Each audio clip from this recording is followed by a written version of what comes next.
Vale, yo creo que ya está iniciada. Sí, Sí. vale. Pues nada, pues entonces empezamos y Luis me va a presentar su comunicación que se llama Variably Rotated Lamprey Dikes Within a Transpressive Fault Zone, Structural and Paleomagnetic Analysis of the Socobos Fault Zone, Eastern Betis, Southeast Spain. Pues cuando quieras, Luis. Vale. Voy a ver si puedo compartir la presentación. Aquí está. ¿Os aparece ya? Sí. Vale, perfecto. Bueno, pues primero me presento porque habrá mucha gente que no me conoce todavía. Soy Luis Alfonso Pérez Valera y acabo de empezar este año ya de postdoctoral con una Margarita Sala aquí en la Universidad de Burgos. Vengo de la Universidad de Jaén, que es donde realicé la tesis doctoral.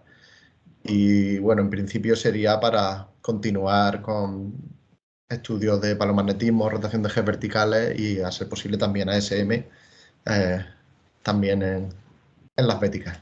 Entonces voy a presentar la comunicación que se titula, pues eso, diques de lamproita que se han rotado de manera variable dentro de una zona de falla transpresiva.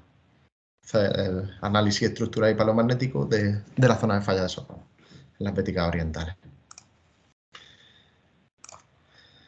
Bien, por si alguno no conoce mucho de las béticas, pues bueno, voy a hacer una pequeña introducción. Es un orógeno que está en el sur de la península ibérica. Se trata de un orógeno arqueado y este tipo de orógenos pues, normalmente se generan por una convergencia oblicua. En las zonas donde se genera esta convergencia oblicua, pues es habitual que se encuentre transpresión y esta transpresión se suele traducir en un reparto de la deformación. En este caso el dominio de Alborán se desplaza hacia el oeste y tenemos la placa africana que choca contra la euroasiática y en esta parte pues, produce una compresión de dirección aproximadamente norte-sur. Esto se ha explicado por multitud de procesos geológicos y actualmente el modelo que más funciona o que mejor explica estas cosas es un modelo de subducción con una charnela rodante que se desplaza hacia el oeste. Bien, en este contexto pues, se generan tear faults en el borde de las placas que también están ligadas o cuya manifestación en superficie pues, son normalmente pues, transpresión, fallas de salto en dirección. ¿Cómo se resume un poco la geología de la zona de la Pética? Pues al final lo que tenemos es una serie de arcos y una zona de transferencia entre estos arcos. Me voy a centrar en la parte más oriental de las Béticas, que es donde se encuadra la falla de Socorro. Bien, pues a través del análisis estructural, normalmente ayudado de mapas, de secciones y de todos los tipos de estructuras, se puede, digamos, conocer el estilo de formación de una zona. Para ello, pues uno de los métodos de los que habitualmente nos valemos es el paleomagnetismo, cuyo uso habitual ha sido digamos, averiguar rotaciones de grandes bloques. Bien, cuando tenemos una litología adecuada y tenemos un buen control estructural de la zona, digamos que los resultados que nos aporta el paleomagnetismo podemos integrarlos dentro del modelo geológico y que estos resultados tengan un significado acorde con la geología regional. Aquí os muestro la zona de estudio, donde se ve en cartografía todas las fallas de Socobos, y nos vamos a centrar concretamente en uno de los segmentos, el segmento de Calasparra, uno de los segmentos centrales que tenemos aquí. Bien, pues este segmento central tiene la particularidad de estar intruido por multitud de diques de rocas volcánicas de tipo lamproita a lo largo de todo este trazado. Entonces, particularmente la zona de falla que tenemos, os la voy a ir mostrando en este caso de oeste hacia este. la zona más occidental de este segmento, tenemos una zona de falla más o menos amplia, de unos 200 metros de espesor, donde hay multitud de fracturas que se deforman de manera frágil. Aquí podéis ver en el estereograma que muestra direcciones, orientaciones de planos de falla y los puntos muestran la orientación de las estrías, como mayoritariamente tenemos la componente de salto en dirección, aunque también hay una pequeña componente en este caso sería inversa, por lo tanto nos indica la transpresión que se genera en esta falla. Una sección de esta zona la tenemos aquí y vemos cómo básicamente la zona de falla está compuesta por multitud de dúplex de salto en dirección, en este caso que se deforman frágilmente, afectando a litologías más bien carbonatadas que nos dan espejos de falla en los que se ven muy bien las colas de cantos estriadores. Cuando esta roca de falla, cuando la falla nos afecta a litologías que son menos competentes, como en este caso arcillas, pues lo que encontramos son unas cataclasitas más o menos desarrolladas sobre estas arcillas. Pasaremos ahora a ver la zona central de este segmento. En esta zona central os voy a mostrar primero las direcciones, las estereográficas de las direcciones, las orientaciones de las fallas, que como vemos sigue siendo similar a la parte anterior, mayoritariamente de salto en dirección, y tenemos también algunas estrías de salto embuzamiento, indicando nuestra transpresión.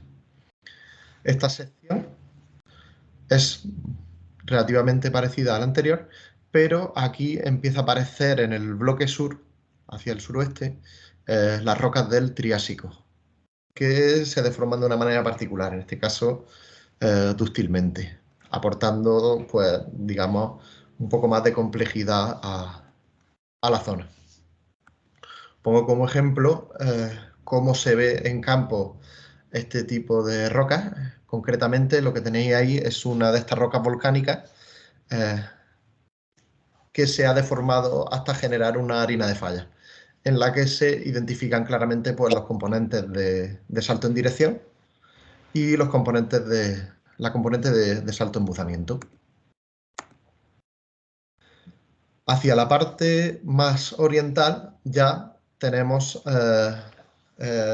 digamos, mucha más influencia en la deformación de las rocas triásicas.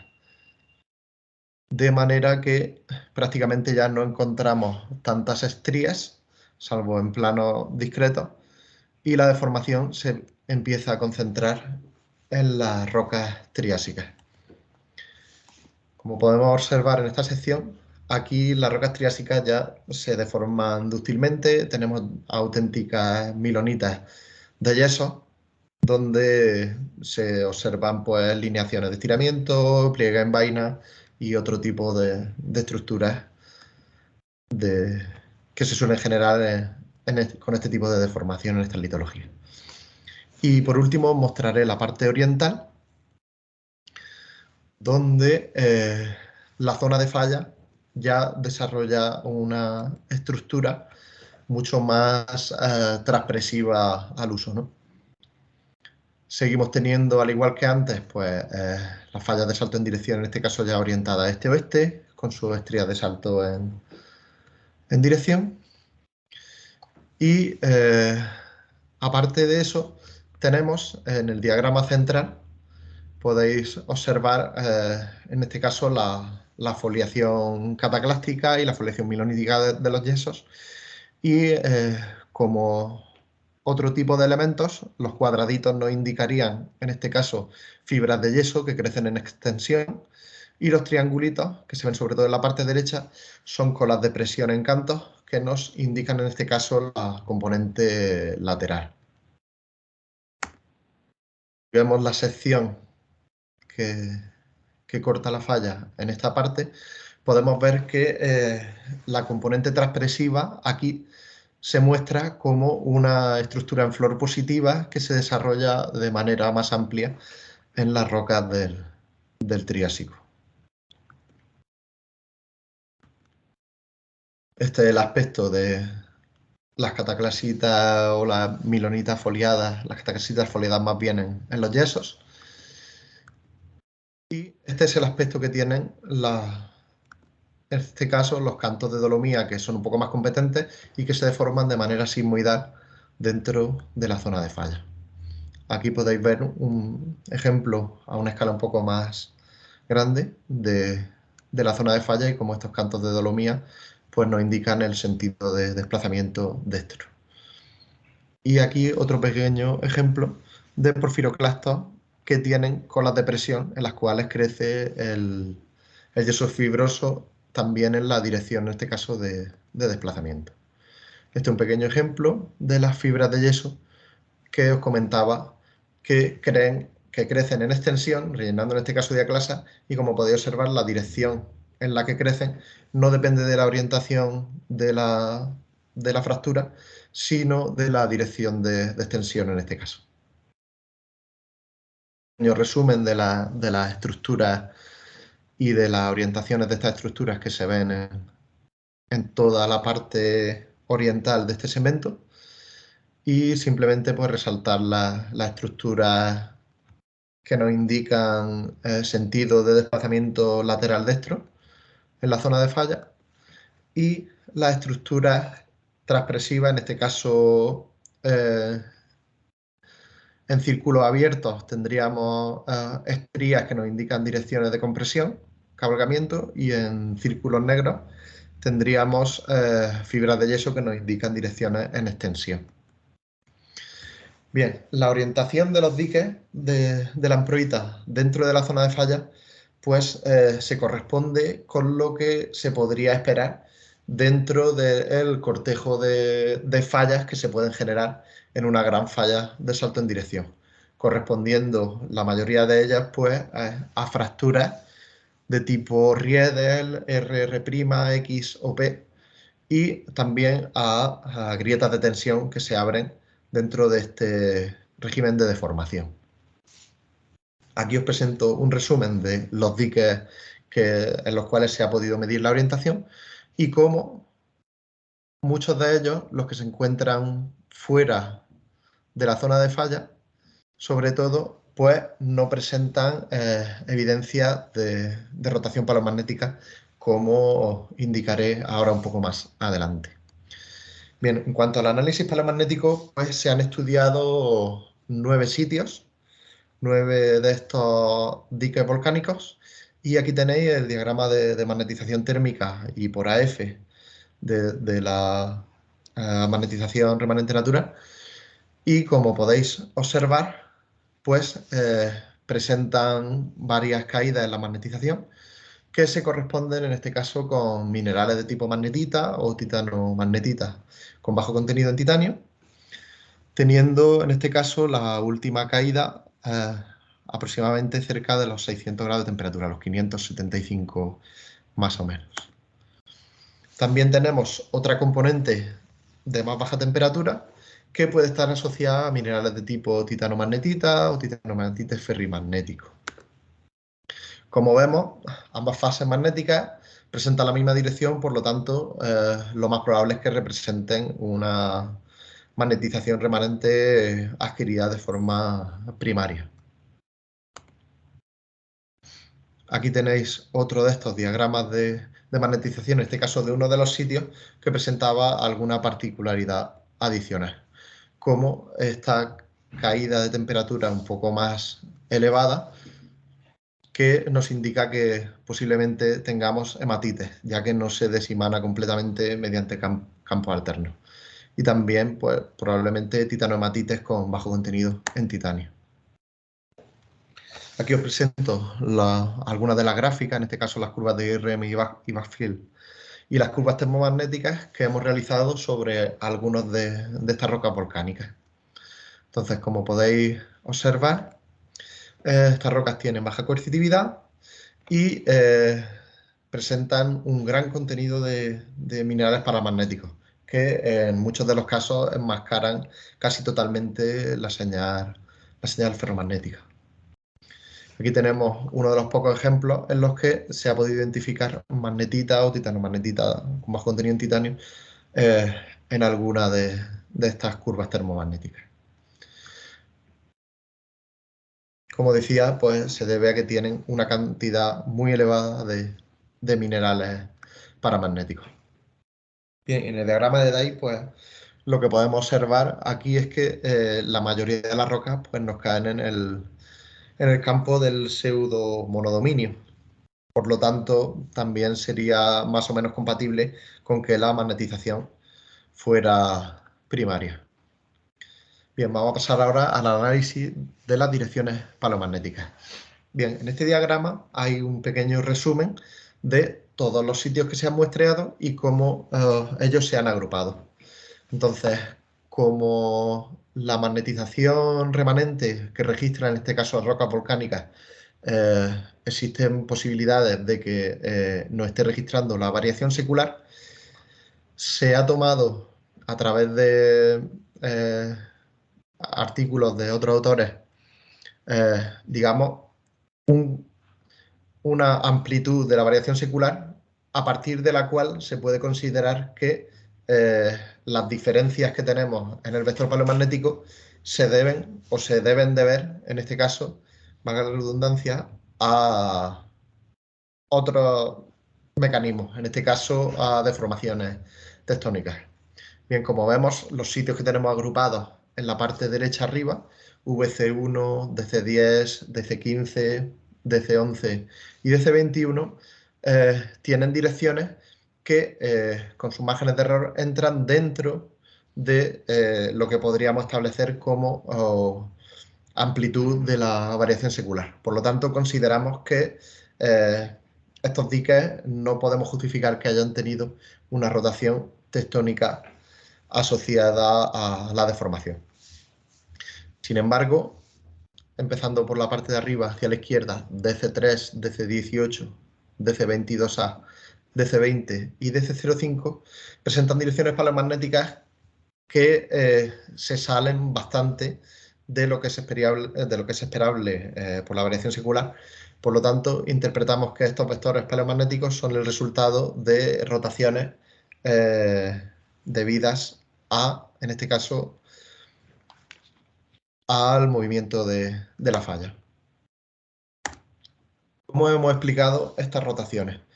Pues voy a empezar, en este caso, por los diques DC18 y DC22A, que los podéis ver ubicados aquí en esta zona. Y vemos que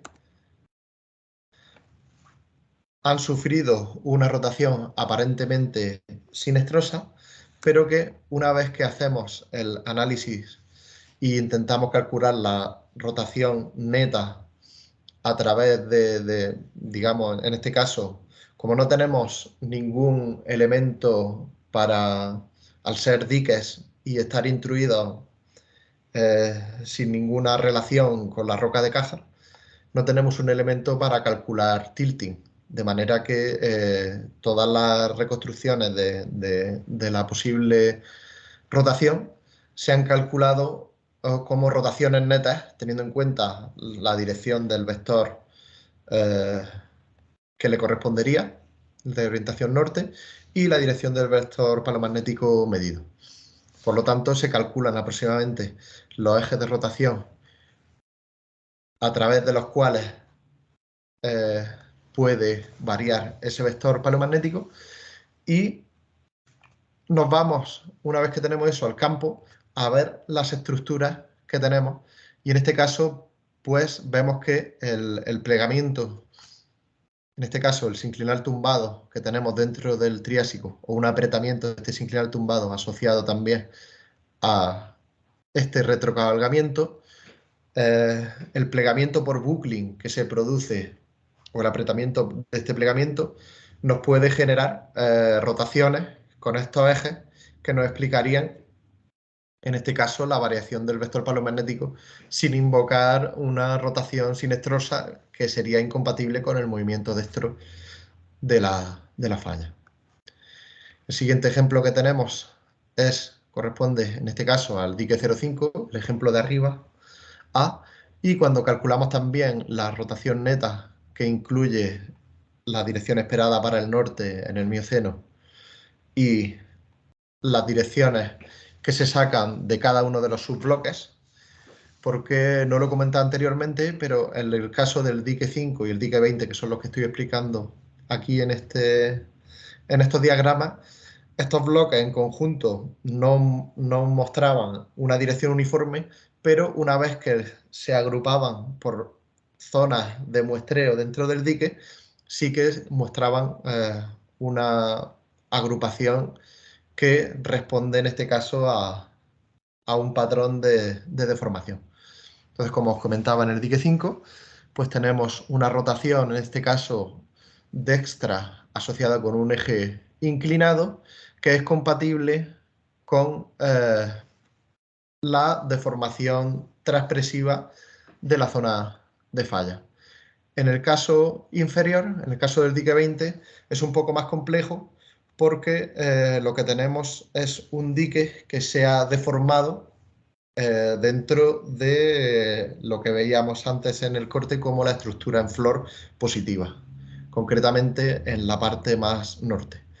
Entonces, aquí se produce otro tipo de deformación, en este caso, deformación triclínica asociada a cizalla subsimple dentro de la zona de falla. ¿Qué es lo que ocurre? Que el dique se abudina, se estira, se individualizan pequeños cuerpos de este dique que son los que se han muestreado, y una vez que analizamos las direcciones paleomagnéticas de este dique, vemos que están contenidas en un plano vertical, todas ellas que está rotado aproximadamente 36 grados, y a lo largo de este plano vertical podemos, digamos, definir un eje, en este caso horizontal, a través del cual pues ha variado la inclinación del vector paleomagnético para cada una de los subbloques muestreados. Bien, las conclusiones del trabajo al final pues nos indican que los diques de lamproita que se han distribuido en la zona de falla pues sirven para determinar modos de deformación dentro de la zona de falla a través de su análisis paleomagnético. También podemos decir que la falla de Socobos pues, continúa su desplazamiento y su deformación después de la intrusión volcánica con un régimen cinemático similar al de la etapa inicial. Esto es dextro, una transpresión dextra con las componentes de cabalgamiento y eso en dirección, y también que se han diferenciado diversos dominios con mecanismos de deformación diferentes. Traslación sin rotación, en el caso de los diques en los que no tenemos rotación y que están dentro de la zona de falla, los que veíamos en el análisis paleomagnético en la parte de arriba a la derecha. Rotación de bloques rígidos mediante ejes con inclinación variable, el ejemplo que hemos visto en el dique número 5, el plegamiento por buckling, asociado en este caso a cabalgamiento o retrocabalgamiento y el apretamiento de estas estructuras. Y por último, una deformación compleja por cizalla subsimple dentro de esta zona de cizalla dúctil. Y bueno, eso es todo. Muchas gracias. Muchas gracias, Luis. Pues, ¿alguien quiere comentar algo? ¿O tiene alguna pregunta? ¿Queréis preguntar algo? Aquí en Zaragoza estamos 3 o 4 personas por ordenador, que lo sepáis. Ahora os vemos. Hola. Mira, tenemos a una pequeña también. Aquí hay 3 personas por ordenador. Hola. Bueno, gente? Si ¿hay algún comentario o alguna pregunta de la charla?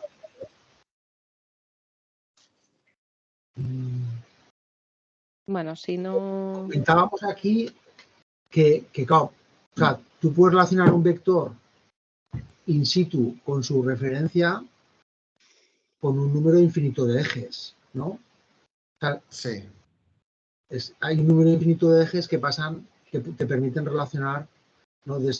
Bueno, y claro, yo me preguntaba si has calculado el concepto este de McDonald, que es un artículo del año 80, Sí, igual lo conoces, es el que te permite pasar, es un eje único, ¿eh? Tienes que tener referencias paleohorizontales, si no tienes paleohorizontal no hay. Pero claro, no tienes paleorreferencias, ¿no? la cuestión es que como son diques que intruyen cuando ya la zona está deformada, Sí. entonces las referencias que toman no saben si la deformación, las referencias que podrías tomar en este caso, estratificaciones y otro tipo de medidas, no sabes si ya estaban deformadas o si estaban en una etapa inicial de deformación y después se han deformado más. Entonces al final no tiene una referencia directa. Vale, pues entonces no hay nada que hacer. Por Porque, lo claro, que, pensamos- por lo que al final optamos directamente por calcular los ejes teniendo en cuenta la rotación mínima. Vale, vale. Oye, la edad de los diques, que no la he pillado al principio. Ah, porque posiblemente se me haya olvidado comentarla. Son de entre 7,1 y 9,3 millones de años aproximadamente. O sea, Mioceno superior tortoniense. Y Que entonces, dentro de la época de deformación de las béticas, en algunos sitios se pueden considerar ya tardiogénicas o en la parte donde ya se había estructurado mayormente las béticas. ujú.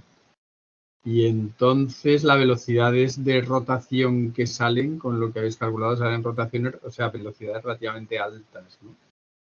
Ujú. Esta zona de fallas se ha movido bastante después de la intrusión de los diques. Ya no solamente evidenciado por las rotaciones, sino también por las rocas de falla que se generan a partir de estas propias rocas volcánicas. Ujú. Porque Y tenemos siempre, harinas de falla generadas justamente en estas lamproitas. y se meten siempre en Triásico, intruyen siempre Triásico. No, los diques intruyen sobre todo en Triásico en la zona oriental, pero hacia la zona occidental ya intruyen en rocas que se forman más frágilmente, sobre todo carbonatos del Prebético. Ujú. Y las orientaciones se mantienen por todo. Sí, o sea, lo encuentras toda la diversidad esta de orientaciones que he mostrado, la encuentras a lo largo de toda la falla. Si bien son más comunes las orientaciones paralelas o subparalelas a la zona de falla, hacia la parte más oriental. Ujú. Me voy a casa, que estoy un poco hecho polvo. Mañana un poco tirado. Y aparecen siempre así, es que has pintado algún esquema que se veía abudinado y muy estirado, siempre Sí. se ven así o no, alguna vez se ven No, enteritos. ese es el caso del dique 20, que sí que aparecen en cuerpos abudinados, individualizados de tamaño métrico, entre 1 y 4 metros, pero no siempre aparecen así. Sí que es verdad que tenemos algunos que tienen una continuidad lateral que puede superar en algún caso el kilómetro. Ujú. Si bien la anchura de ellos pues varía entre los 20 centímetros y los 4 o 5 metros, el más ancho. Lo que pasa es que lo que decía Antonio sobre que las magnitudes de las rotaciones son grandes, inevitablemente, aunque haya poco desplazamiento, porque los bloques son muy pequeños, claro, son métricos y muy cerca de la falla, ¿no? Sí, aquí no estamos calculando rotaciones sobre bloques kilométricos, sino estamos a una escala mucho más pequeña, mucho más reducida. Y vamos, lo que sí que es una evidencia de movimiento de la falla de 7 millones de años para acá, claro. Que también es una conclusión. Y luego, ¿esos diques deberían intruir verticales o no tiene por qué? Pues la cuestión es que muchos, la mayoría son verticales, pero sí que es verdad que algunos de ellos parece que una vez que reconstruyes con respecto a la orientación que tienen y el vector paleomagnético pudieron intruir de manera horizontal como SILS. Como sí. Algunos de ellos. Ya sería una referencia, ¿no? Pues se podría constreñir Sí. a vertical o horizontal, o sea, eliminar las oblicuidades e intentar forzar el modelo a que te tenga que quedar vertical o horizontal, por ejemplo. Pero la gran mayoría están más o menos verticales. Y los que conservan, los que no tienen rotación paleomagnética, sí que se ve más o menos una verticalidad. Vamos, podrían buzar 60, 70 grados, pero en general predomina más verticales que otra cosa.